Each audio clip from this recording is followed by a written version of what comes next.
It's Monsters Families Ranked! Pandas this time! And don't try to act like you know who number 1 is just because you might.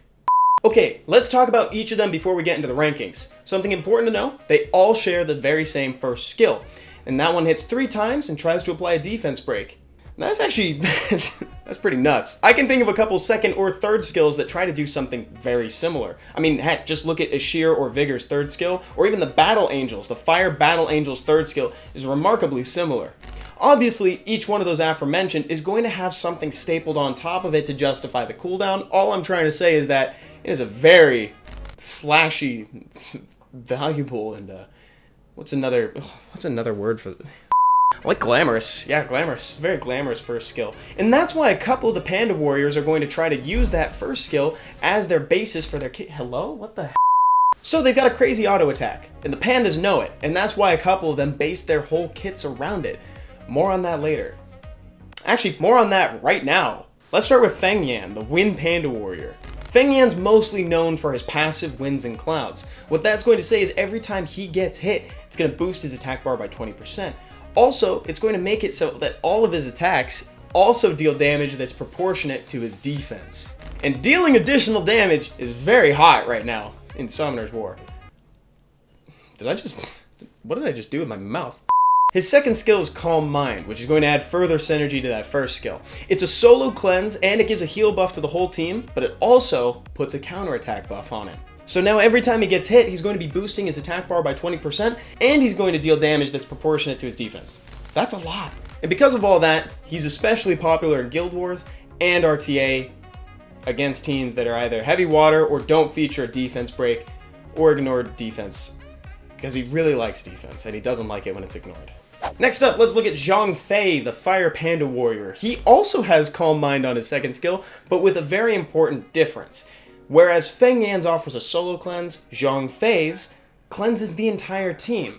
And because of that full team cleanse, he's actually really useful when the Dimension Predator comes to Alunia and you need a fire cleanser, but you don't have Veligul, or the Mental Fortitude to 2A Alala. He's also a staple for being a fusible monster and an early staple for R5 comps. Let me just check to see what else is in here.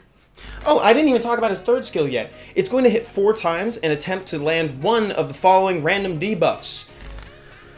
Attack break, glancing, and or slow.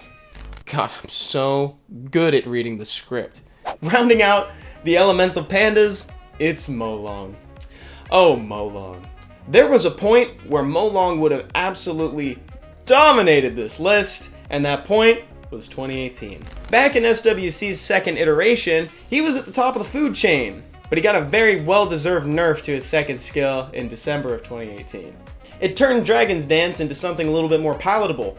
How we know it today is a 3-hit AoE that scales off of his max HP, and it's going to try to strip and stun on the last hit. Emphasis on try. There was a time where more often than not, it would strip and stun, but now more often than not, it won't. Oh, and his third skill is Reckless Assault. What it's going to do is deal 70% of the target's max HP as damage to both them and Molong. So it's a big old snipe for a big old boy. Oh, and he also has a 33% global HP lead. And because of all those factors, he is awesome in all things PvP, including Arena and RTA. And Guild Wars. Okay, I'm gonna start looking at the camera again. Instead of looking down at my lap. Okay, light and dark now. Ying is the Dark Panda Warrior, and he is very suspiciously similar to Feng Yan, except, dude, somebody really just trucking right outside my window? He's very suspiciously similar to Feng Yan, but in every instance of defense, you want to replace that with attack. He's known for his passive, Almighty Strength. It's going to reduce incoming damage by 50%. And also, his damage will be increased by 50% as long as his attack is higher than the target's. Oh, and it also has a built-in vampiric effect. That's a lot of words for a passive. And more words generally means better. Generally. We'll talk about it. He also has a guild leader skill that increases ally attack power by 44%. He's great to bring into Guild Wars where you have a little bit more control over what defenses you're hitting, so that way you can almost guarantee that your attack power is going to be higher. Lastly, there's Tian Lang. TL also has Dragon's Dance, but with a few important differences. It's going to try to do something different on every single hit of those 3 hits. The first hit is going to try to strip 2 buffs off the enemy, the second one decreases attack bar, and the third one will stun. But his passive is his claim to fame. It's a very unique effect that decreases the potency of attack bar increasing effects by 50%, and every time an enemy tries to use an attack bar increasing skill, he's going to gain 15% attack bar. So you're trying to use your attack bar increasing skills, and you end up feeding his attack bar. Kinda awkward. He also has a guild leader skill that increases HP by 44%. Because of this, he is impeccable in RTA, Guild Wars, Arena, yeah, it's Tian Lang, you already know all this. Alright, let's move on to the rankings. Drum roll, please. Actually, cut the drum roll, I'm not feeling the drum roll. Coming in at number 5, it's Zhang Fei. And I want to reiterate, this is a very good, this whole family is great, and somebody has to be last.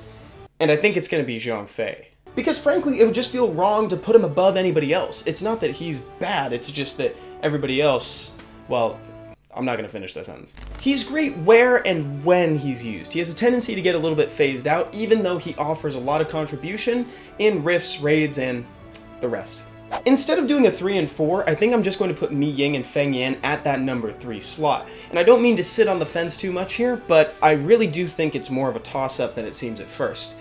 When comparing the two, Feng Yan scales off of defense, which also helps with survivability, but Ying innately reduces damage dealt to him by 50%. Also, they both age very well in the context of an RTA match, because Feng Yan's defense is not going to get reduced over time, and Ying's attack power is going to go up. Admittedly, Ying has elemental neutrality over everybody, but Feng Yan's additional damage based on his defense means that he's also going to be contributing, even on a glance.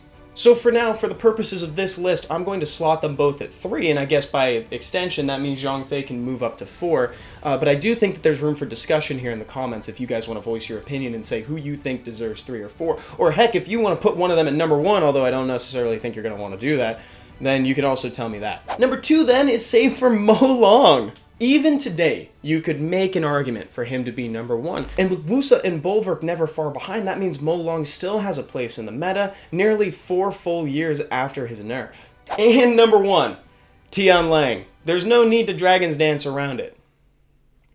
I've worked really hard on that one. He offers something very unique that's going to practically guarantee you a high rank if you bring him into Arena, and even though some people have learned to navigate the skill by using things like Swift Verd that still boost your team above that threshold, he's still going to disrupt almost everything else. Just don't let your hubris get the best of you, because there's a lot of Tessarions running around out there. In fact, maybe I should do the next episode on the Ifrits. Anyway, does this list match yours? Let me know in the comments. Have a good weekend. Later.